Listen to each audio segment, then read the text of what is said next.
So this video is going to give you a quick overview on the Dream House project. About a week, 2 weeks ago, I sent home the paperwork on the Dream House project, and that's due on April 21st. And with the Dream House project, the students are creating their dream house. So they're going to use the grid paper. On the grid paper, each square is a foot by a foot, so each square on the grid paper, represents a foot. And they're going to create their dream house. And they're going to include anything that they would want to include in the house. Okay, the big thing with the dream house is that it must be livable. So when you're planning, I would start there, make sure the house is livable.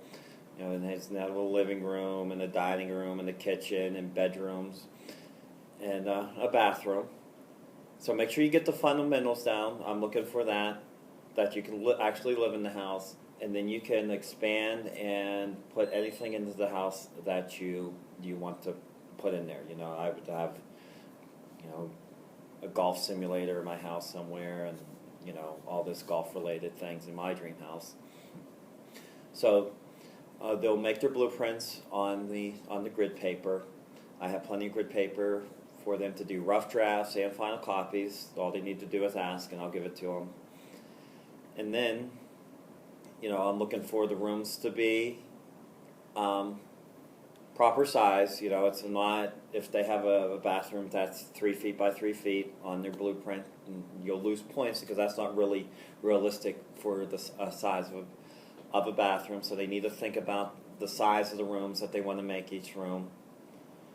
Then once they're done with the blueprint, I have a list of different activities, and they need to choose one of those activities, and they range from activity that requires basic math skills to more complex math skills, and there's anywhere in between. So this is where you really can decide with your son or daughter on how much effort and time that you want to put into the project, and how much you want your son and daughter challenged. If you feel like they really need a challenge with this, you can go through and calculate, the amount of paint that's going to be needed to paint the house, or the amount of carpet that needs to be bought to carpet the house. They can buy furniture for the house and do those calculations. They can plan the outdoor area. They can make a model for the house. If you really want to take it to the next level, you can make the model to scale. You could pick a combination of any of those. Carpet one room, paint one room. Really, the sky's the limit on what you want to do with there. It depends on how well your son or daughter understands the concepts, and how much time and effort and energy that you want to put into it. So the projects are designed for the students who really want challenge. The opportunity is there to really challenge them on that.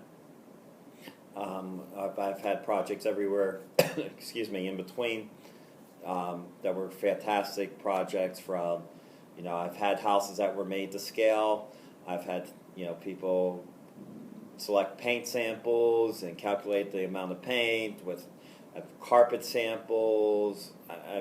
I've had students select every piece of furniture that they were going to put into the house.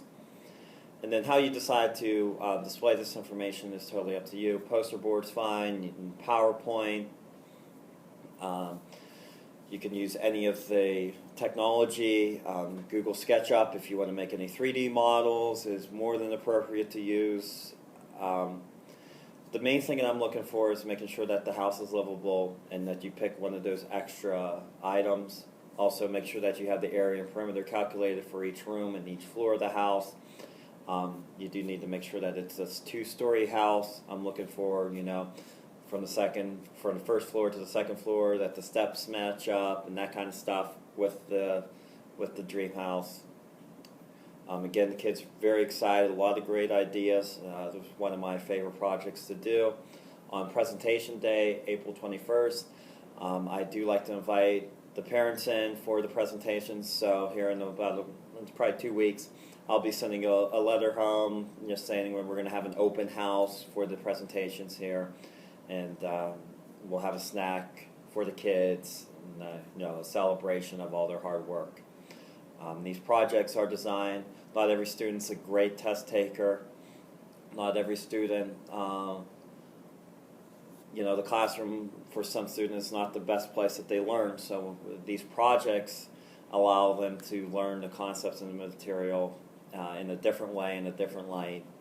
And this third and into the fourth 9 weeks, the homework is very project-based, and it's a little bit different than the first couple 9 weeks here at school. So I tried to hit all the interests of all the students at different points throughout the year. As always, if you have any questions, email me, call me, and I will get back to you.